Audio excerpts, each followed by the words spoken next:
Апа, мындай болуп калды, срочно айтыш керек болуп калды.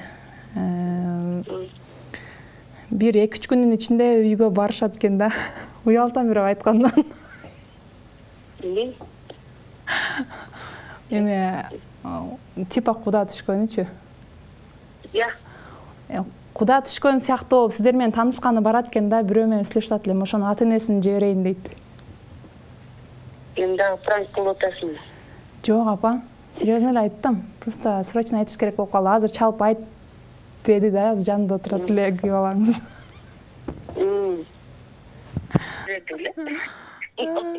Үнүң таанып. Үнүнөн билип калдым, алпар жигин дейт. Кечиңиз менен салам айтабыз сизге. 5-канал ак чөлмөк программасы. Сөзүнөн карбайм, келсин. Келсин дейт. Эптеп 3 күн ичинде таап жиберем, апа.